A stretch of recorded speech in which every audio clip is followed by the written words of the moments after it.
What is up, football fans? This is Danny Austin. This is the Live from the 55 podcast. I feel like I'm beginning to say the name right every time. Getting better here. We're here in Calgary, Alberta, Canada, in the Nation Network's Marta Loop Studios. Very excited to be here. Busy week around the CFL. Lots of news to unpack. Lots of stuff to talk about. Lots of stuff to look forward to. Packed game of schedules. We got Elks, Ticats. We got Bombers, Stamps. We got Alouettes, Redlocks. We got Lions, Riders. It's gonna be a fun show. Lots to talk about. First up, we are gonna have Darrin Bauming. As you guys know, Bauming, he's been on the show before. Bonfire Sports, long time covering the Bombers. One of my favorite people in the entire industry. I'm actually gonna be on his show later this evening. It's a bit of a home and home. And yeah, I mean, Darrin's just one of the smartest guys in the game. So can't wait to have him here. Talk a lot about, what I think a lot of people are expecting is going to be a pretty lopsided Bomber Stamps game. I'm not quite so sure. I think these Stamps got a little fight in them, but if you looked at last week's results with the Bombers storming back against the Elks and taking the win there, and then you were to look at the Stamps getting absolutely stomped, I guess. Stamps stomped. Don't love that, but by the Lions, yeah, I think that this looks like a mismatch on paper. We'll see. These teams always tend to play each other pretty closely. There's animosity. There's a rivalry there. Anyway, it's gonna be close. I don't know if it's going to be close. It's going to be fun to talk to Darrin about that. And we're also going to have, I'm really excited about this. This is something a little new for us. It is Legacy Night in Calgary here on Friday night. So they are going to be, the Stamps are going to be honoring their 1998 Grey Cup winning team. Jeff Garcia, Alan Pitts, everybody. That team is so stacked, and it's going to be a really fun night. Honestly, that 98 team, I would have been 14 at the time living in Toronto, but a team that even I remember being excited about. Obviously, Jeff Garcia would go on to an amazing NFL career, but still sort of maintained his connection to Calgary here. I know he's going to be in the stadium, which is always fun. One of the most high energy guys. And yeah, so we've got Vince Danielsen, who was the most outstanding Canadian in that game, played a lot of years here in Calgary, is now living out in Vancouver, is a very interesting guy outside of football as well. But we're just going to talk about, some stories from that year, from that era, how, who's he in touch with, how excited is he? So yeah, we're really excited to have Vince. It's an honor to have a guy who is a big part of Stamps history and, 90s Stamps history, which is something very, very specific. So yeah, excited to have Vince, excited to have Darrin. Gonna be great. And these intros, I tend to sort of talk about the news of the week a little bit. And this week, I'm finding that a little bit more difficult than normal. Cannot wait to talk about the games we have on tap. I think there's some really, really fun, interesting ones coming up. But how can we not start with Victor Cooey and the end of his tenure as president of the Edmonton Elks? If anyone follows me on Twitter, they know I have not commented on this. It's given me a little bit of anxiety. Not gonna lie. This is the big story around the CFL. I try to talk about all things CFL because I love the league and I love Canadian football. And I don't super feel comfortable with this one. I don't think we have very much information. And I don't know that there's a ton of value in any of us, to be honest.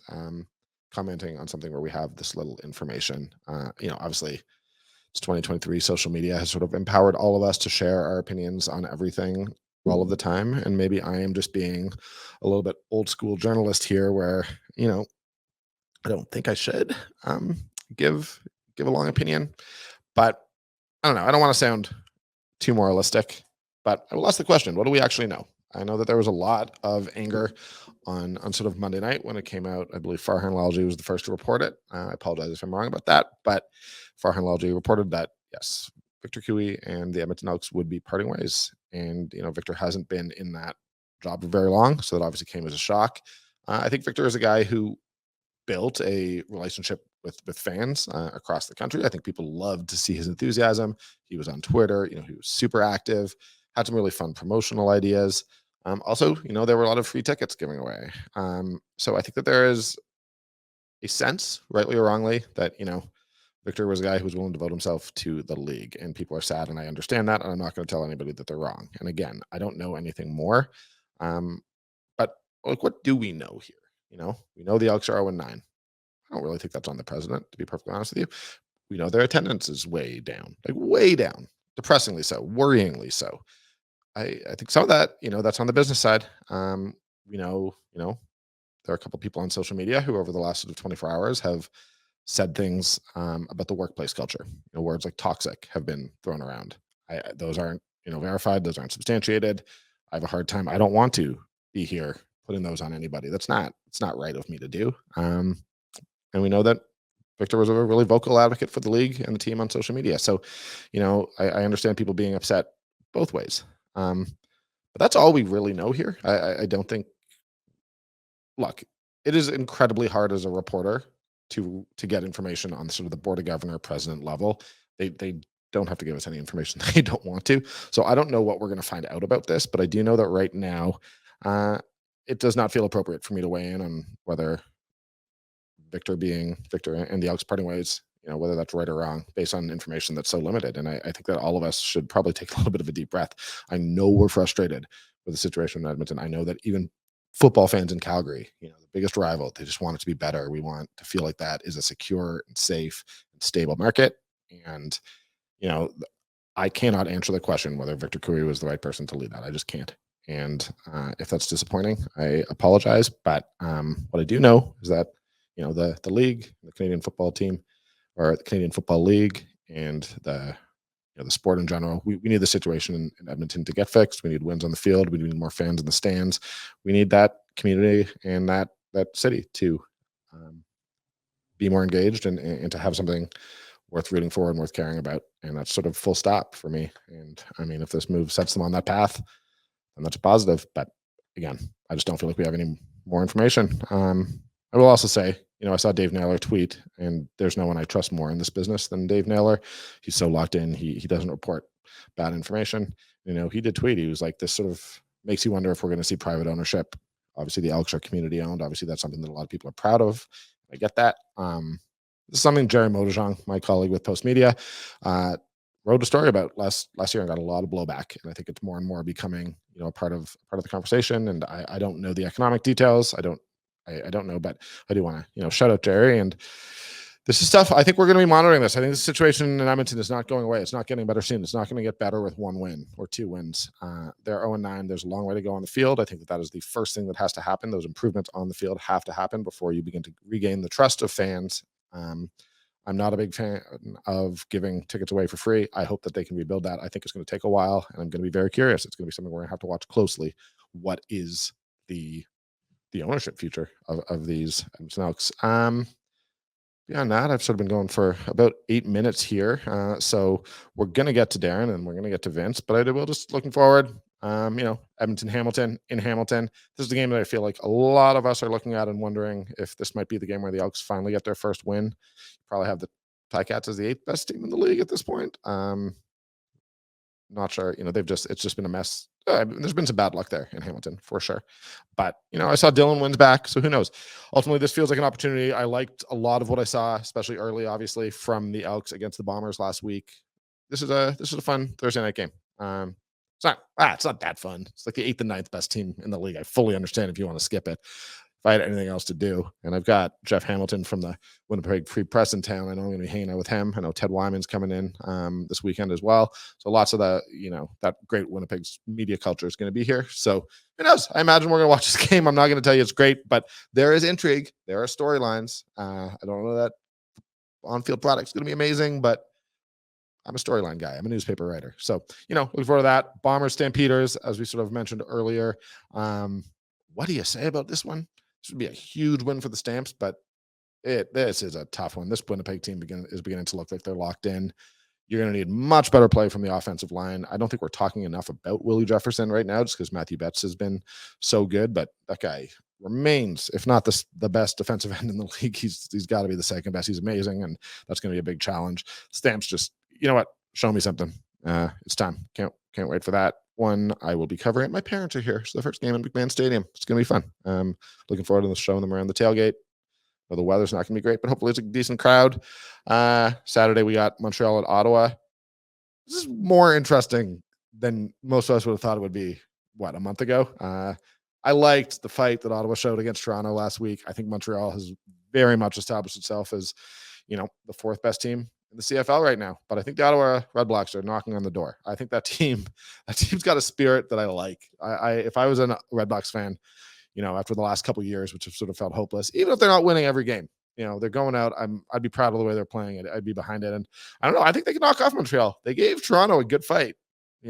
Toronto took control of the game in the end, but these Red Blacks are not a bad football team. I like the defense. I don't know exactly what's going on with the Montreal quarterback situation, so who knows? But yeah, that's a fun Eastern game. It's fun that the East doesn't stink anymore, right? Oh man, you have 3 good teams there. You have 3. I think 3 of the top 5 in the league are in the East. I think Toronto, Montreal. I'd probably have Ottawa 5 right now.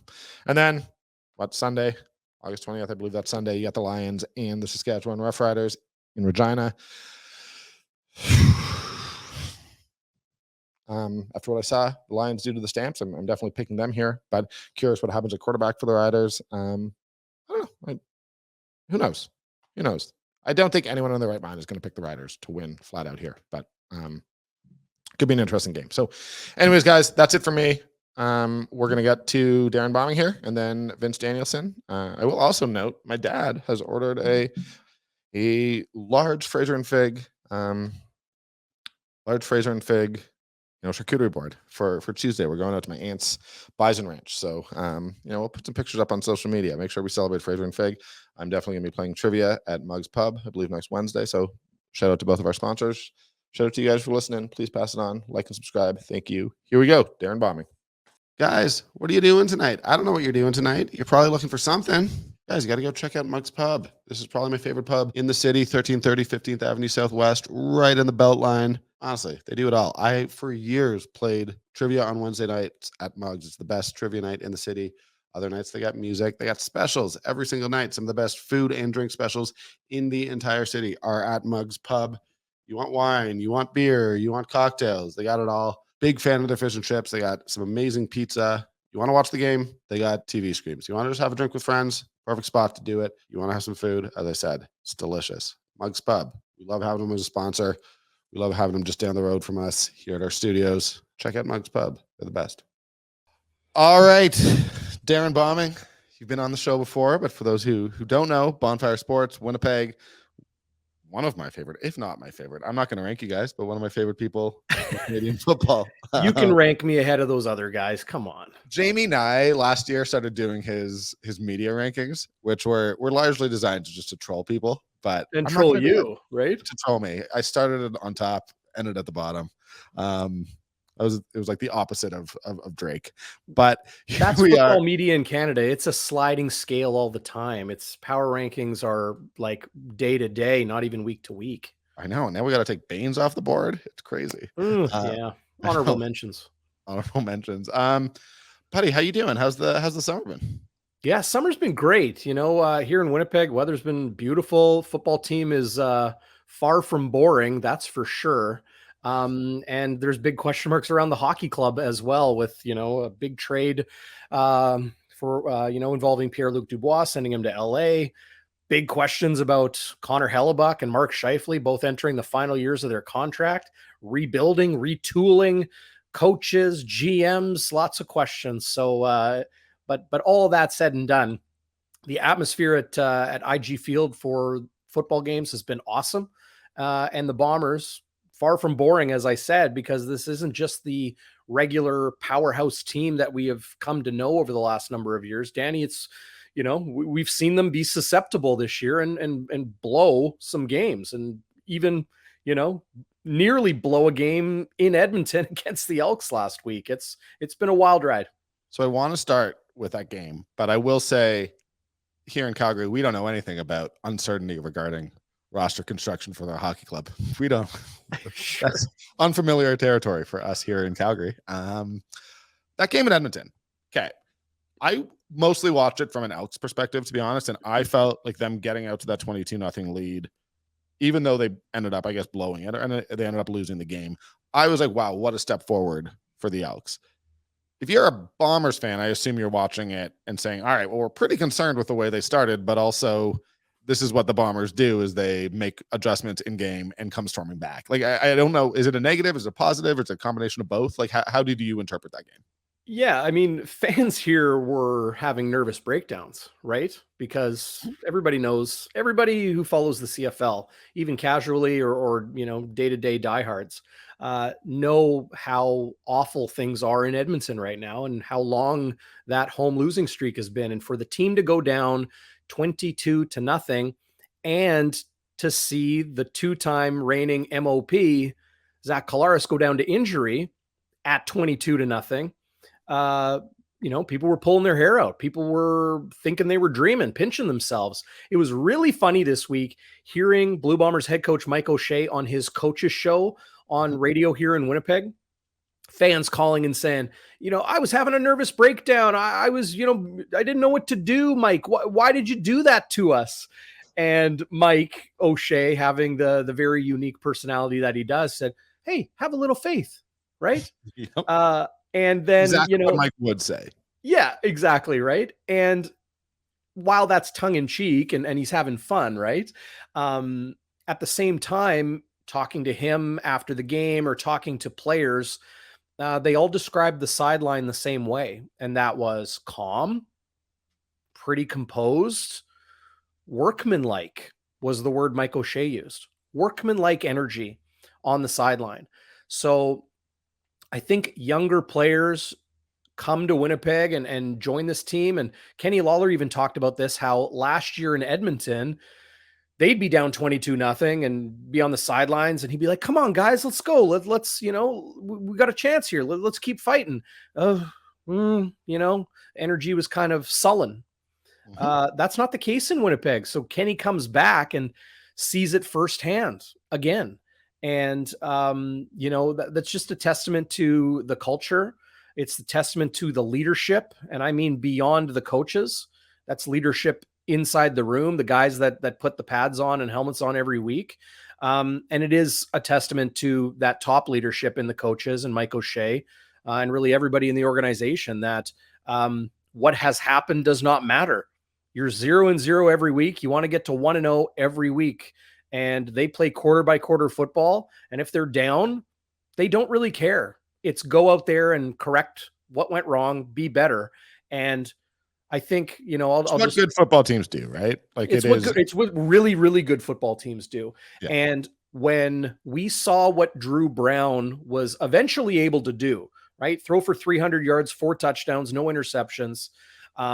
See Winnipeg's defense, really not allow too much from that point, even though they knew Collaros was pretty much, done for the day. When I saw Drew Brown start to hit a couple throws, and people that watch Bonfire Sports know what I have been saying about Drew Brown for over a year now.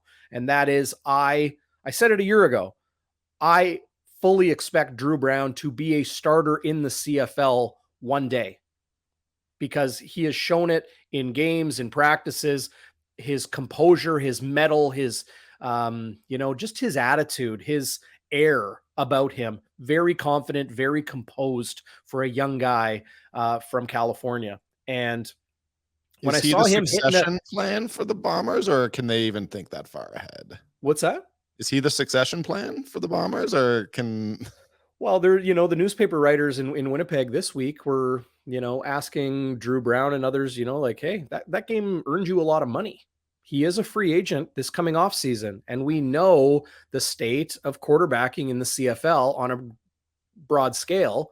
And there's going to be a ton of teams out there that are probably going to throw 400,000 plus at Drew Brown. Assuming he can put a couple, he can put it together for a couple more games. I do think that's important.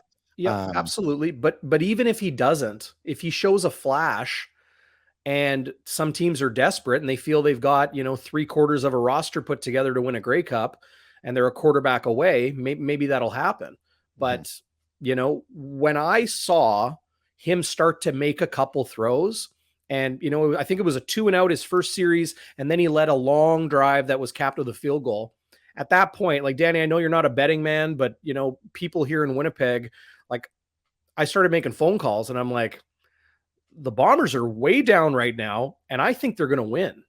Oh, I will be totally honest, because I had tweeted right before the game that the funniest possible thing that could happen the entire CFL season was the Elks winning. So I saw them, and I saw everyone panicking on Twitter and everything. And at 22-0, and I said this on the weekend, there was not a single part of me that thought that the Bombers were out of that game. Yeah. I literally thought 22-0 is just not enough. Yeah.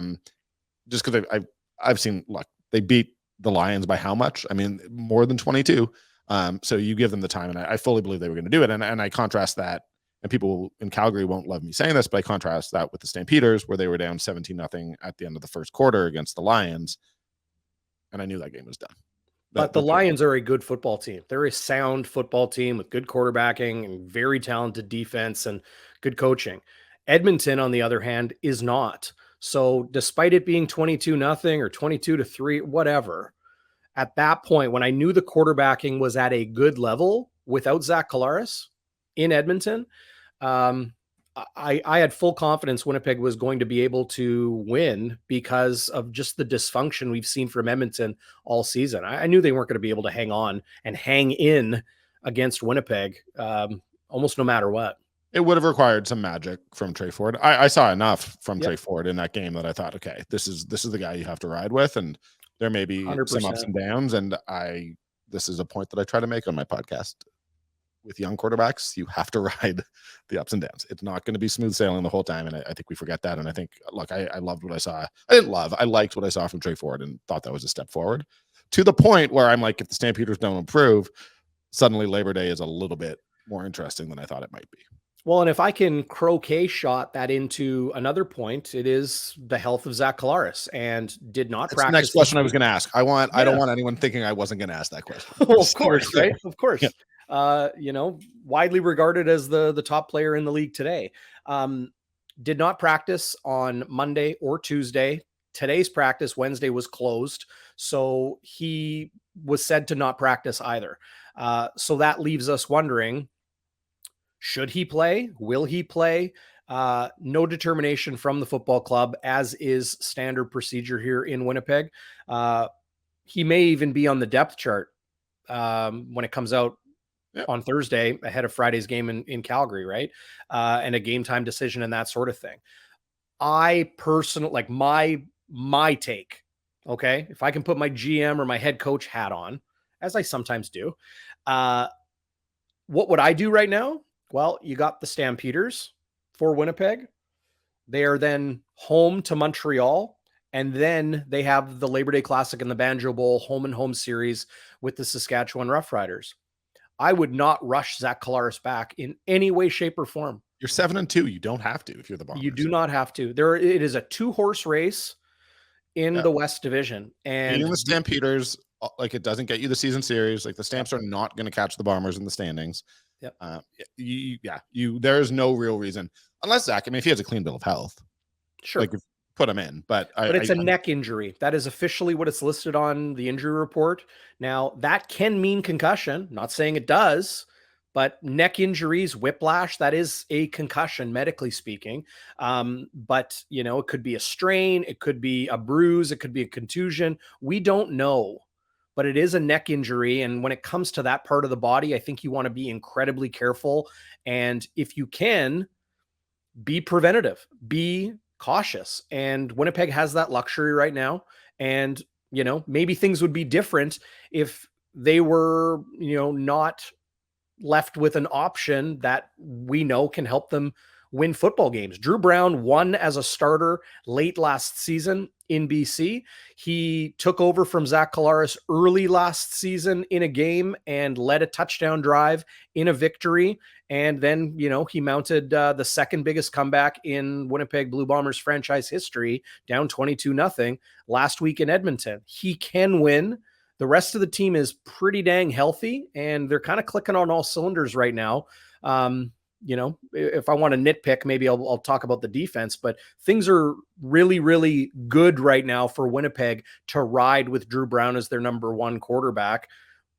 Take your time with Zach. That's, I think, is the best idea. And I mean, I don't want this to be a beat up on the Stampeders thing, but the reality is the Stampeders, if you are the Bombers, are looking at them as being someone you can beat. Of course. So, like, there's that. They may very well be able to walk in with Drew Brown and pull out the win. I want to ask you about the. I don't just want to ask you to say nice things about the Bombers, but like, my whole thing is because, and this is no knock on anybody, but I honestly had to open the PDF and go look at the CFL league leaders because the stats aren't fully available online. Nobody's talking about Willie Jefferson enough. I think that it's a little bit of a like Nikola Jokic, Joel Embiid thing where we're all bored of the Bombers outside of Winnipeg. So none of us want to. And like Willie Jefferson's been, the league's elite defensive end for so long that who cares? Matthew Betts has 10 sacks, which is amazing. Got off to a very fast start.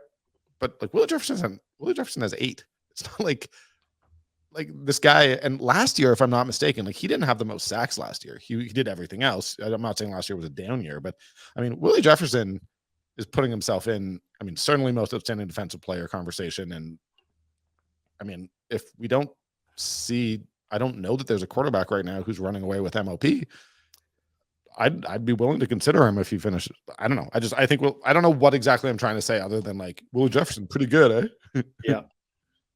Yeah. Like, look, for people that watch Bonfire Sports, they know that I take an truly objective approach to covering this league. And my opinions are based in objectivity because I feel it would be a disservice. I am a reporter by trade. It would be a disservice to fans if I put rose-colored or maybe blue-colored glasses on, in talking about these things.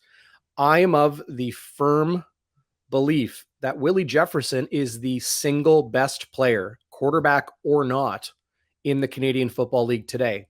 Why? Because he has as much of an impact in opposition's game planning than that a quarterback does.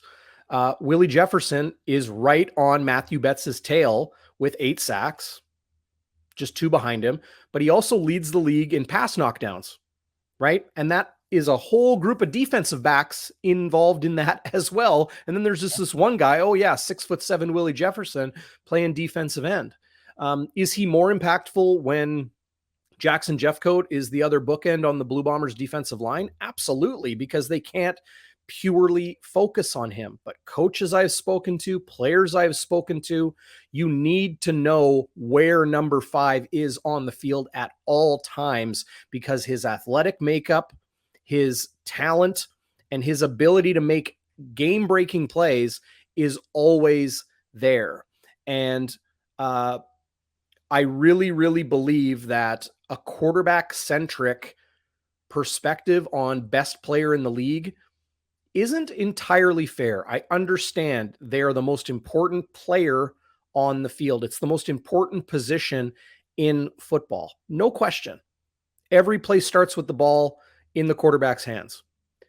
But Willie Jefferson has shown year in and year out and every single game that he is a force to be reckoned with. And I'm glad you asked me about him, Danny. But I said it 3-4 weeks ago. I say, you can say it's Zach Collaros. You can say Chad Kelly. You can, name off a whole bunch of really, really good players. Kadeem Carey, right? There's lots of great players in this league. There's a lot of great players in this league. I personally believe that, quarterbacks included, Willie Jefferson today, the best player in the CFL. I don't mind you saying it.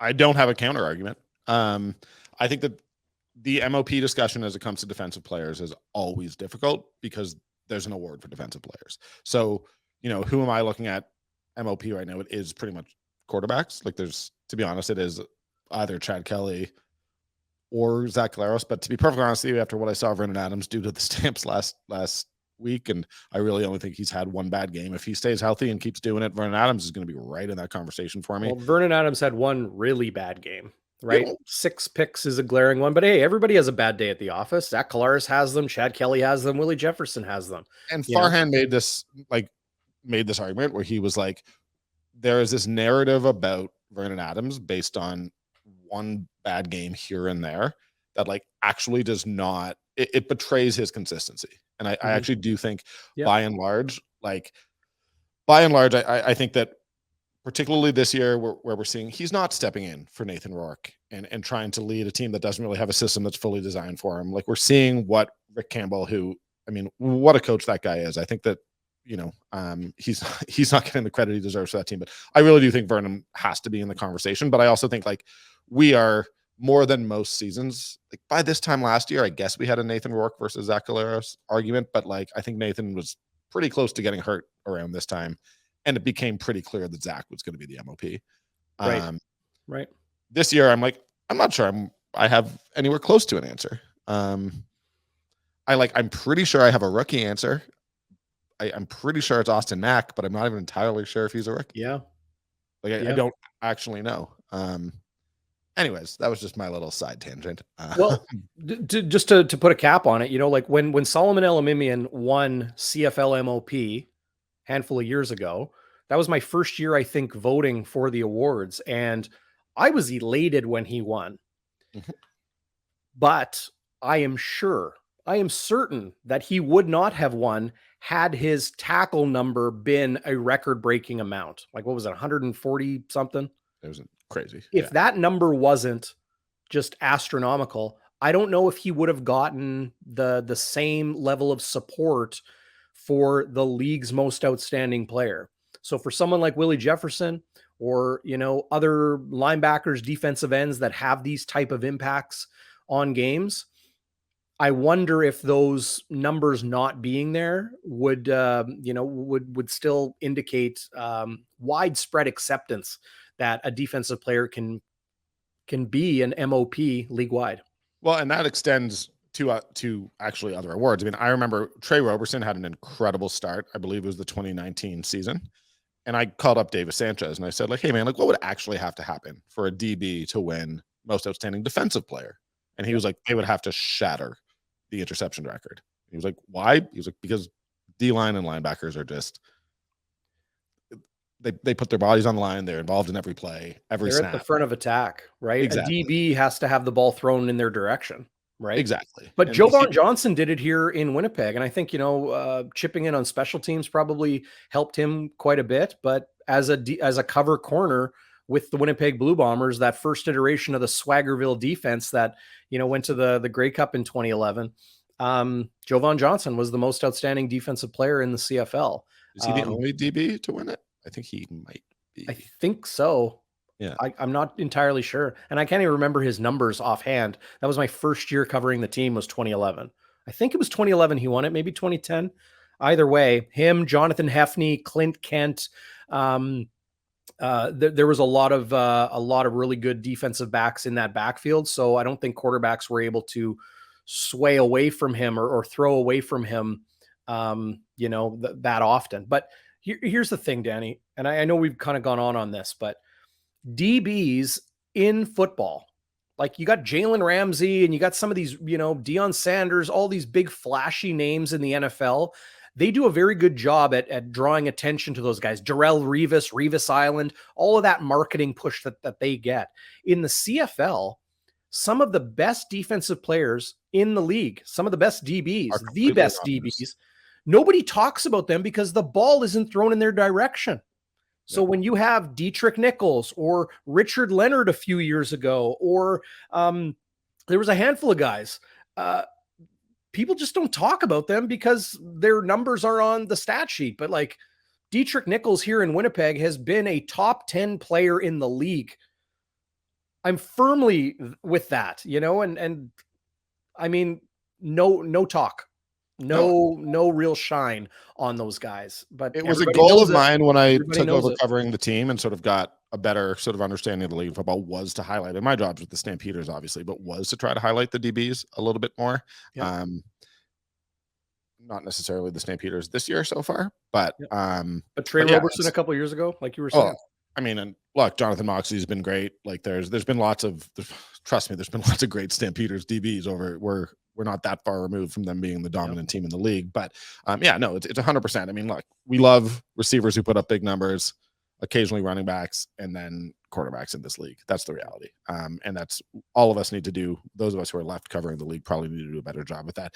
Let me ask you like one or two more before I let you go. I'm going on your show later, so you can ask me some questions. Yeah. Obviously and I'm not going to ask you the order of the top three in the league, but if we were doing power rankings, we would all have Toronto, Winnipeg, BC as our top three in some order. I'm not asking that. Is 4-5 for you, Montreal, Ottawa? Montreal, certainly.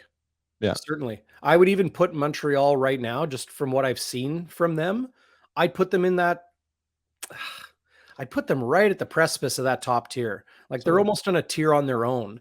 Ottawa and everybody else, that mushy middle, right? Ottawa beat Winnipeg and Calgary. Like okay, they beat Calgary. Fine.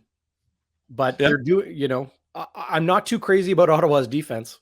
I'm really not. The only reason earlier in the Toronto year had such a weird game was because Ottawa's defense just kept allowing Devers Daniels and many others catch balls and run for first downs. I do not like Ottawa's defense. They're able to straighten that out. Montreal, meanwhile, you asked me about. Can I say one thing about Ottawa? Is awesome. Can I say one thing about Ottawa's defense before we go to Montreal? I actually like everything about their defense except their ability to defend the big play. I think they're actually like quite good at a lot of things, but the Stamps did it. You just go over the top against them and guys get open. It's like I've never seen a defense like it. Like they're actually quite good at stopping the run. I like a lot of things. And like this is a pro Devers Daniels podcast. I weirdly feel like my career is connected to him because my first game covering the team was his first game playing for the Stamps in his rookie season. But yeah, that defense has things to fix. There's no question. And if Dave Dickinson is to believe, there just aren't that many DBs out there anymore. Between NFL camps going longer, bigger practice rosters, and then the 2 spring leagues, like it's very hard to find reinforcements right now. So I don't know that they can super improve. Stamps brought in Shaq Richardson today, but yeah, Montreal, Montreal's legit. That's in my opinion, that's just what it comes down to. I like your idea of them being in that sort of tier on their own, but realistically, I think that until Sask, I don't know with their quarterback situation that they're going to be able to get it going, which I feel bad because I actually like a lot of parts of that team. And then like the Stamps, who I still see all the pieces, it just is not coming together. I have Ottawa above them. Yeah, I'll be curious to like Calgary's in this stretch of playing 4 straight games against either Winnipeg, Toronto, or BC, right? And Danny, who is it they're playing twice? Toronto. Yeah. So you're playing the best team in a cross division twice, plus the 2 best teams in the West in a month span. I'm curious to see how Calgary comes out on Friday night and if they're able to, exert a little bit of home field authority. That would be something. I think Winnipeg's defense has not been playing their best as of late. So if Jake Mayer can get something going, if that offensive line in Calgary can get something going, with the run game and the rest, I think that would help a heck of a lot in, trying to slow or even potentially beat the Blue Bombers. They are a beatable football team. The Stampeders need to be ahead. They're not winning if they don't get ahead. They're not winning if they don't get ahead. Well, of course. Yeah, I mean, that was the recipe that every team has taken on Winnipeg this year. That is, get ahead early and then hang on for dear life, because it's tough. Like we talked about right off the top, it's tough playing against Winnipeg because they're never going to quit. They're going to play every snap as if it's a 0-0 game, or even at their, they're leading. But Montreal, to me, defensively, they've been outstanding. They've been, Noel Thorpe, say whatever you want about the guy. He has just been a top tier defensive mind for a long time in this league, and that has not fallen off in any way, shape, or form. They have good Canadian talent on the defensive side of the ball, and frankly, they're deep at all positions as well. Cutting Nick Usher a couple weeks ago, and now signing with the BC Lions, I believe, their practice roster just the other day. But they've got some pieces, and they're playing incredibly well on the defensive side of the ball. Offensively, William Stanback isn't the same running back he was a couple years ago, but Walter Fletcher or Jeshrin Antwi, it doesn't seem to matter. They run a very efficient run game scheme, and it works. So it's nice when you got plug and play opportunity there in your run game, and you don't rely on one stud tailback like many teams do. However, you have the quarterback head coach combination. Once again, the remarriage, if you will, of Jason Moss and Cody Fajardo. And whatever happened in Saskatchewan, you can blame the offensive line, you can blame, injuries, what have you. But whatever happened there, both of these individuals learned from it And I think Jason Moss, maybe in particular, just understands what is going to work with Cody Fajardo as his quarterback. And they're much better pairing this time around than they were in Saskatchewan, where it just seemed to kind of something was off, in the planning, the play calling, whatever it might be, the scheming. It just wasn't a good fit. Jason Moss has a good fit for what Cody Fajardo can do well. Fajardo, like many quarterbacks in the league today, can make mistakes. And I wouldn't say he is prone to make mistakes, but he makes them maybe more often than a true elite quarterback. But he is capable of moving the chains and capable of putting the ball in the hands of playmakers. And Montreal, it seems like every week they got a new guy on offense that, like, who's that? I've never heard of that guy before. Oh my gosh, he's got 120 yards, So everything's working for Montreal right now. They've got a good special teams unit, and I haven't looked at their schedule specifically, but moving forward, they're a team that is definitely, I feel, going to push the Toronto Argonauts for first place. You know what people forget about Cody Fajardo?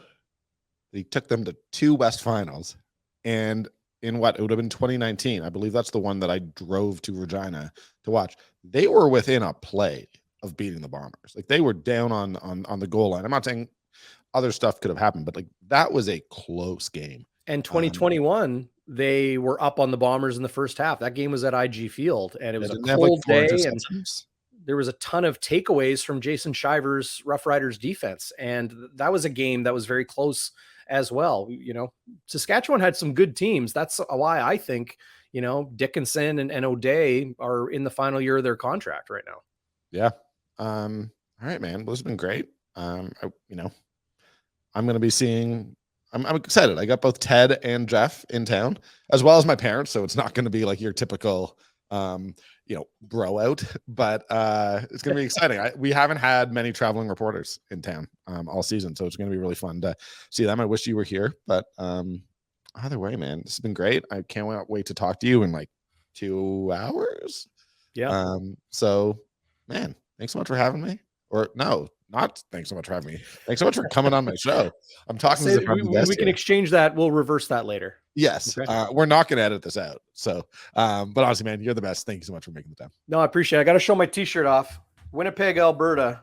For people that don't know, the NFL exhibition game here in Winnipeg a few years ago, AJ Cole, the Raiders punter, got off the plane with this shirt, Winnipeg, Alberta. And it just became kind of viral. And I found a way to track a t-shirt down. So this is my favorite. When Winnipeg's got 2 business trips back to back in Edmonton and in Calgary, I wear my Winnipeg, Alberta shirt. I love it so much. Is there any explanation for it?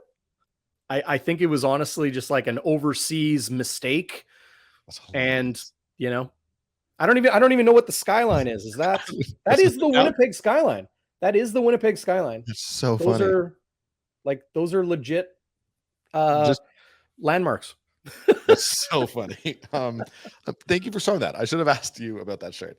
Darrin, Bonfire Sports, guys, check him out. If you want to plug your Twitter or anything, please do. Yeah, you can find everything bonfiresports.ca, but YouTube, podcast, Facebook, it's all there. Bonfiresports.ca, you'll find everything. Thanks, appreciate that. Cheers. Guys, let's say you're having a party. Let's say you're having a picnic. Let's say you're having any occasion. I got to talk to you about Fraser and Fig, because I love these guys. Here in Marda Loop, a couple storefronts down from our studio here. Fraser and Fig, man, these guys do these delicious elevated cheese and charcuterie boxes. They're made with all these fresh artisanal ingredients, on-demand grazing, pick up, delivery. You got it. Just let them know what you want. They will get it to you. Honestly, I'm such a big fan. I had a picnic a little while ago. I brought one of their curated boxes, and it was a huge hit. I looked great. People loved it. We're hungry. They weren't hungry anymore. These ready-to-go boxes, they got them in 4 sizes. All their boxes come with meat, cheese, dried fruit, fresh fruit, nuts, olives, pickles, and carrots. Their selections vary from month to month. Choices are always new. Just because they've had one doesn't mean you've had them all. I love Fraser and Fig. I love having them as a sponsor. They're the best. Make sure you check them out. Tell them Live from the 55 sent you. All right. I'm super excited to have Vince Danielsen, star receiver for many, many years for the Calgary Stampeders, 2-time Grey Cup champion. Although I think we're mostly going to talk about 1998, but Vince, thank you so much for being here. Hey, great to be on the show, and awesome to be part of the 25th anniversary events that are coming this week in Calgary.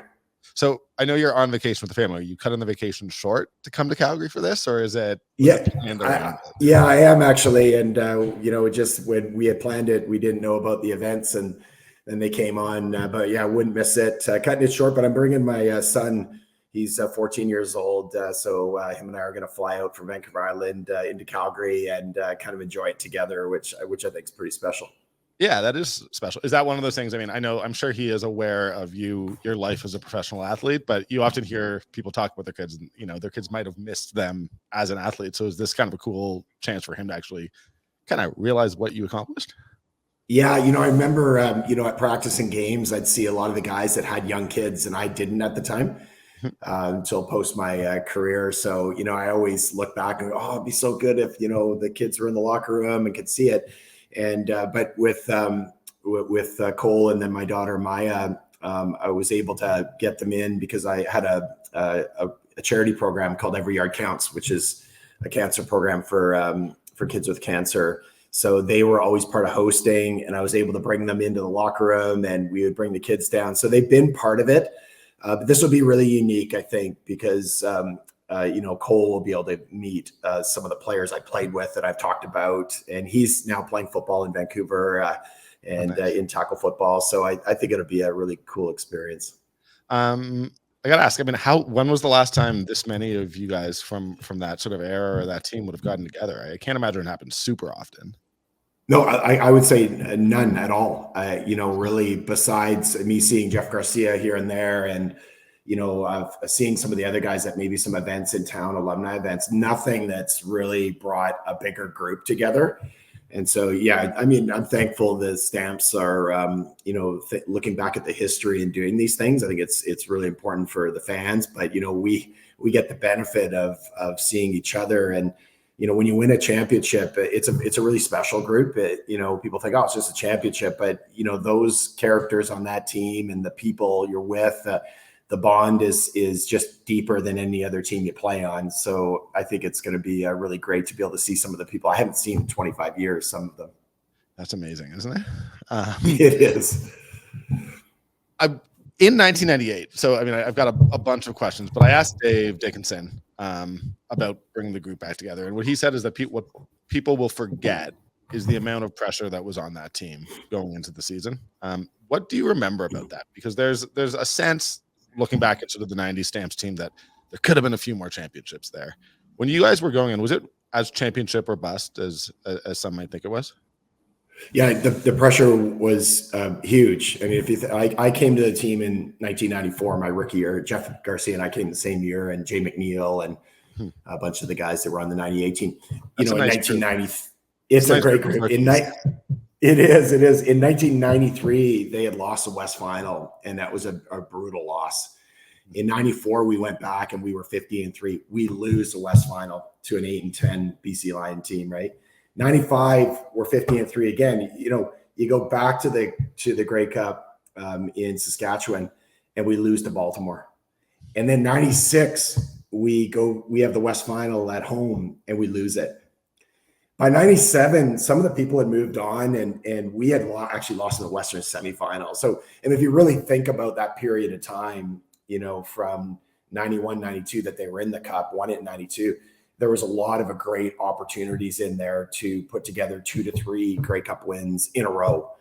Mm-hmm. And, we missed all those opportunities. So by the time we got into 1998, this was a team I thought it was at a pretty big inflection point. Either we were going to do something here or this was just going to break up. And then when we get in that game, we'll talk more about what happened and then what happened at the latter part of that game. But the pressure was really high. I remember people say, oh, it must have been a lot of fun. It's not fun losing in the playoffs every year at that level with that such a good a team, because every year's a missed opportunity.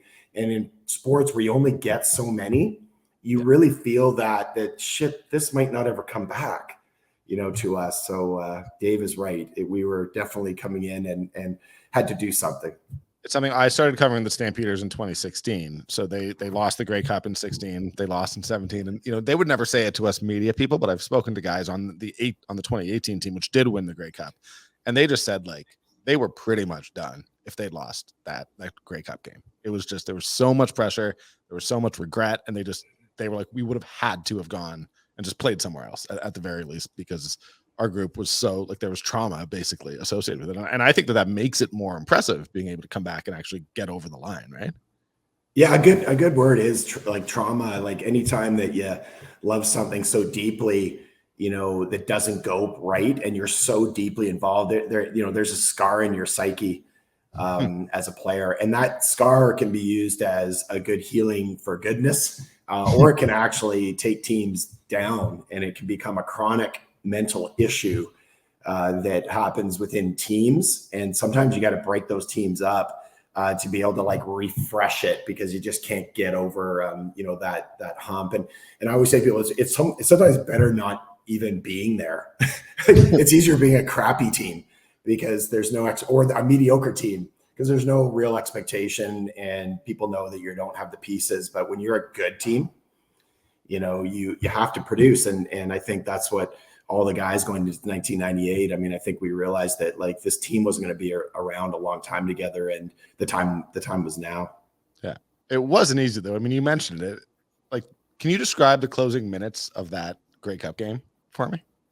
Yeah, for sure. I would say one of the biggest plays that went against our psyche is when Archie Emerson caught the football out of the flat or across the middle, and Alondra Johnson and Daryl Hall went in to hit him.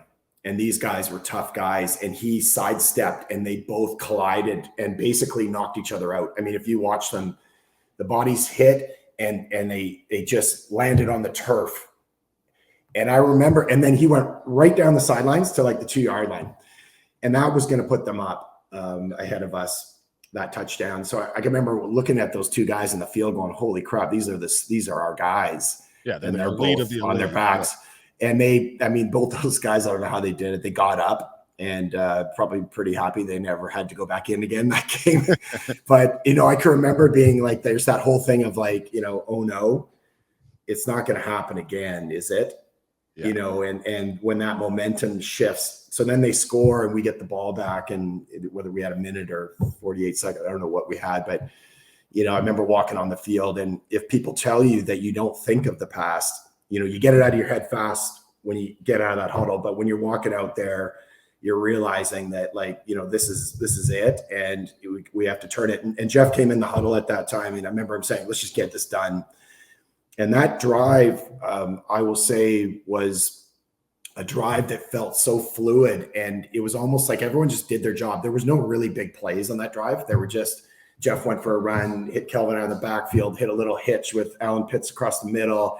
Everyone was just doing their job. And it was kind of like this march. And then suddenly we're walking off the field.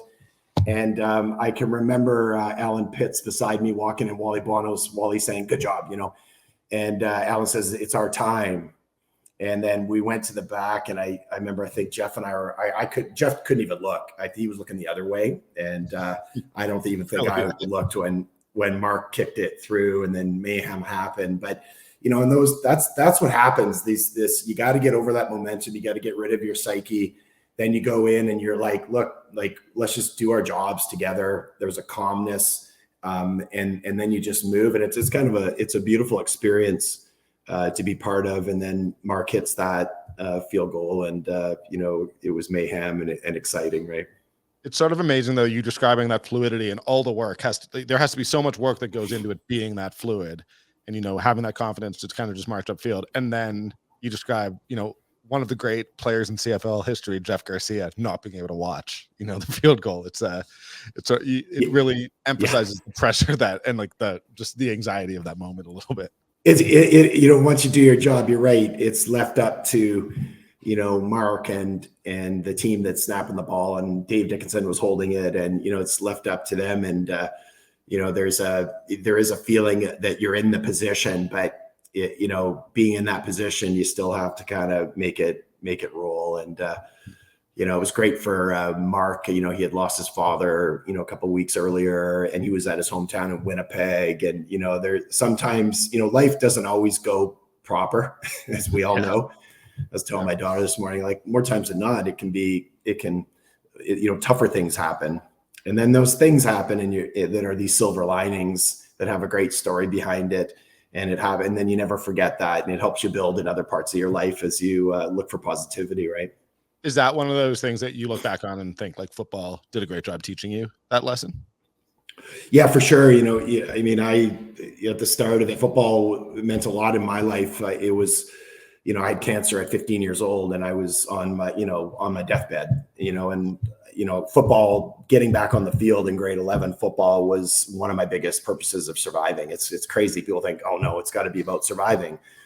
And I always say, no, you have to survive for something that is special, that you've set out in front of you, that you're dreaming about. And that can be your family, that can be your kids, that can be a lot of things, but you have to have it. And it's that extra strength you get. And football, that drive gave me that. And then all the things that happen of the ups and downs and injuries, those are all lessons that I brought into, my business world, and I bring into my family. Like we have family, huddles every week as a, as a family. And they're rituals. There's rituals that you have in sport. So you bring those beautiful things over and you connect the dots into real life. And that's I think that's what sports is all about. Yeah. Well, and I also will, quickly, that you have a legacy that I want to, make sure I highlight, but I do think, you mentioned having cancer as a 15-year-old, and I do just want to say that, the Every Yard Counts program, which I know, you've done just about everything with, is such an amazing part of your legacy here in Calgary. And it's something that all of us really admire. I don't know if you'd want to just sort of. It's, the program was built out of, when I had cancer, there was a high school teacher that knew Louis Pisagula in Vancouver, and he brought him to my house, and they had just won the 1985 Grey Cup.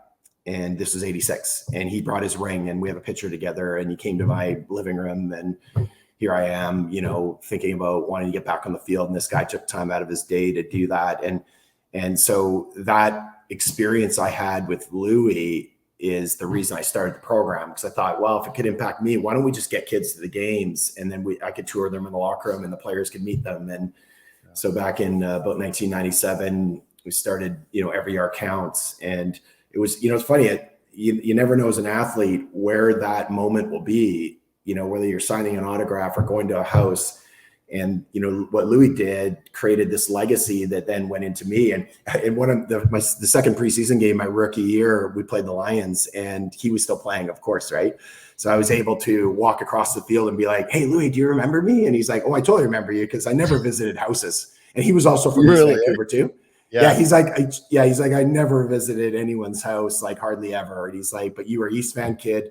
I remember coming over. He goes, I remember following you at UBC. And then years later, Louis got cancer and able chance to reach out. And I think, life goes full circle, but, those moments we have make a big difference. And, sometimes we just have to remember to take a breath, and, you never know how you're going to impact someone within your day or your year. Well, it's a program that's impacted, hundreds, if not thousands of kids over the years. So I think it's amazing. And players, I always talk to the players, because they go into to go into a kid's room that has cancer is harder than catching a football across the middle. And here's why, is because when you walk in that room, sometimes there's no smiles, there's no clapping. They just sit there and stare. And then there's a lot of players that are like, you almost lose it, because you're trying to figure out what to do. And a lot of the players are like, wow, that's impactful. It's impacted so many players that have come in as young people to not just understanding charity, but understanding the impact that they make through these children and the visits that they've had. So hats off to the Stamps that, continue to the program year after year. It's incredible. There's no good way for me to segue from something like so important to just sort of back to football, which is important in a different way. It's great. I hope I have a couple more minutes of your time here. Lots of time, yeah. Alan Pitts is, in my opinion, the greatest receiver in Canadian football history. That is, there's all sorts of debate about who that might be, but if he's not, he's right up there at the top. What was he like just to get to watch every game every day? I mean, I just always try. I know Alan sort of has separated himself a little bit from the community, and we don't see him as much, but I do think he's just worth highlighting because he was such an amazing athlete and just player. Yeah, so not even on the field in a game, it started on the practice field. His work ethic, it's the biggest thing I remember. Like, I mean, when I came in, there was a lot of Dave Sapungis and there's Alan Pitts and lots of great receivers, and they had already done a lot, right? But to watch their work ethic, to watch his work ethic, how he ran his routes, how he ran hard every single route, how he did the extra route running, he was just very dedicated and committed to not taking the reps off. And that was a big impact to see. I was like, man, if a guy like that who could take a day off, he could take 3 days off because he was that good, doesn't, it really, I think, impacted the group that was around him. And I think that, those are the things that build culture on a team. So people can talk about all the bad things that build poor cultures. There's lots of those. Yeah. But, let's throw that aside, whether a person's, in the media still or has a good relationship. Let's just remember in that team that there's a lot of those things happening that when you piece them together, create a great formula of success. And Alan definitely was, a big part of that. And I feel like I could just go down the list of your former teammates, but you've mentioned Jeff Garcia. Did you know he had it to do what he did in the NFL, playing with him?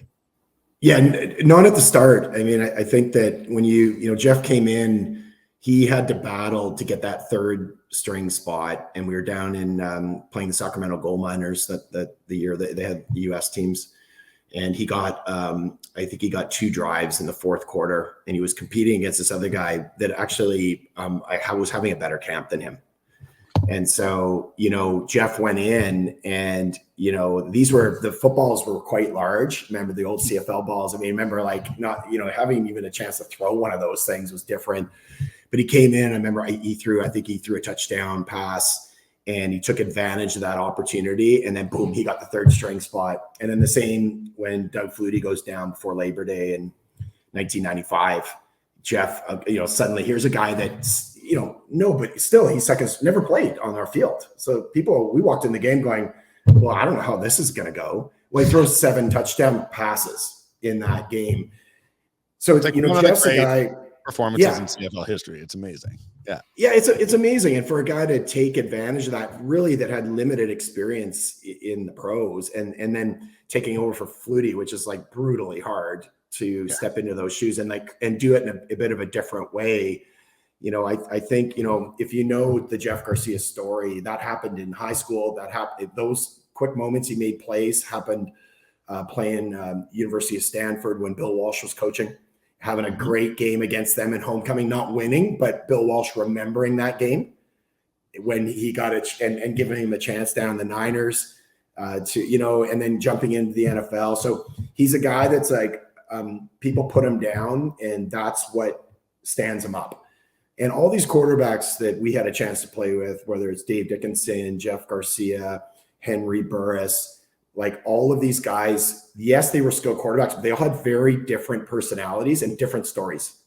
Yeah. And those stories really make them the great quarterbacks they are because really at the end of the day, they all could throw the football. Some better than others, but they all could throw the football. But there's these little internal stories that made them who they are. And we were very lucky as a receiving corps. I like to say we made them look good, but it was, the other way around. These guys really made us all look great. The fact that there was a quarterback room with Garcia, Dickinson, and Burris is wild. Yeah. It's only wild after the fact, True. Because you look at that, but during the time, Roy Shivers and Wally Buono were just finding gems. These are people, that, the NFL did not want. And these are people that even some of the CFL people were like, yeah, I'm not too small or, didn't play at a big enough school or, and they were plucked up. And I think that finding them is really hard. Then the second is putting them in an offense that doesn't change a lot. like what Huffnagel put in place, and he's a mastermind of offense. People don't give him enough credit. He really created those 5 and 6 receiver sets that were not out there, you know, in the CFL. He created that whole offense. And then what happened is Wally kept that together. And then there was a plug and play of quarterbacks and receivers but with the same systems, with enough familiarity that gave a consistency of high level play and gave us a chance to win championships, even though we didn't hit them all the time, but put us there. And, you know, in 2001, we stole one, right? But enough of the veterans in a similar offense, George Cortez, you know, who worked with Huffnagel, and suddenly you play good for 3 hours and you win a Grey Cup at the end. I mean, that's the epitome that year is the epitome of what consistency means in an organization that can produce, you know, wins. It's amazing. And I can tell you, with a much deeper understanding of the game than sort of I do, or most fans do, like, appreciate how hard that is even more than we would, you know what I mean? Well, yeah. And it's hard because, you know, even though in the CFL you don't get paid the money and maybe there's not that pull of big contracts, like, it's still hard to keep teams around. You know, players want to, you know, in CFL players, you know, may move for another 30 or 40 grand. It's important for their family, right? Yep. And so, you know, I think what happens is when you build the momentum of a winning culture, people want to be part of it, and they'll do it for less money. I could have left. I remember one year I could have went and played for the Eskimos for more money. And it was, I was in my 7th year, and it was like, oh, you know, and, you know, we didn't make a ton. So that was important dollars. But I remember just saying to myself, you know what, like, why would I do that? Like, you know, this is a great team. I'd rather just play for one team. And, you know, so I ended up turning that down and staying with the Stamps. And I think that's, you know, that happens in all the leagues, like where good veteran players take, you know, pseudo pay cuts to keep it together. And I think when that happens, then the younger players start to see those behaviors, and it creates something special, not a team of stars, but a team that's kind of willing to sacrifice, be humble, and give up plays and stats to hopefully, you know, get another chance. No, we see it again and again. I mean, we saw it with the Stampeders throughout the 2010s, and we see it with the Bombers now. Guys will play for less and for that chance to win. We're already like 8 minutes longer than I told Jean Lefebvre we were going to go, so I'm going to let you go, but I've got it. It's all good. You retire with 468 career receptions, you know, over 6,000 yards, 34 touchdowns, 2 Grey Cup rings. You were an All-Star a couple times, 1998 CFL, most outstanding Canadian. And when you retired, I looked up a CFL article or a CBC article, and Alondra Johnson said, you just don't know if you're ever going to get another receiver who can knock guys on their butt like Vince did. That's yeah. Is that sort of what did you take pride in, knocking guys on their butt? Yeah, well, I take, that's a big compliment coming from Alondra Johnson, who I put up there as, you know, the toughest linebacker that's played in the CFL. I mean, that's a guy that threw his body like and everything at it. So to get a guy saying that about me is really great. You know, I tell younger athletes is that when you're at the start of your, you know, career in sports, you're just trying to be good at everything. You know, you're trying to be prototypical. You got to be fast. You got to be this. You know, and for me, one thing I did realize, I wasn't that fast. You know, I didn't have that speed, and even though I worked on it to stretch the field, and I knew that part of my strength was my size, and then the grittiness to be able to battle, push off, put my helmet in there, catch across the middle. So it's when you go to your strengths, then your uniqueness shines authentically.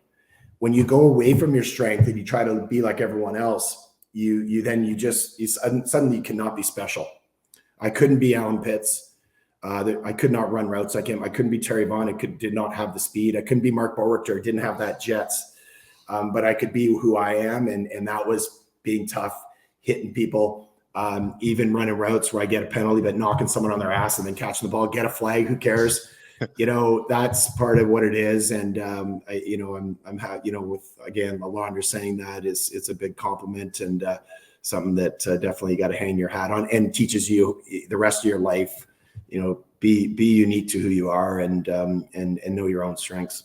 That's incredible. An incredible message to end on, man. So thank you so much for your time. I'm really looking forward to meeting you in person this weekend and just kind of getting to celebrate the 98 team. I know a lot of fans here in Calgary are really excited about it too. So total pleasure. I'm really looking forward to come back to Calgary and seeing everyone, seeing yourself, and it'll be a lot of fun. And thanks for taking the time to highlight a special team. Thanks, man. All right, guys, that is it for us here at Live from the 55 from the Nation Network studios. I love that episode, man. Vince Danielsen, what a guy. That was so much fun. Darrin Bauming, man, I could talk with that guy about the CFL all day. Thank you for listening. Thank you to both of my guests. Thank you to Muggs Pub. Thank you to Fraser and Fig. I don't know. Thanks to everyone, man. It's the end of summer. Hope you guys are living life, loving life. We'll be talking soon. Lots to talk about coming out of this weekend. Thank you for listening again. Cheers.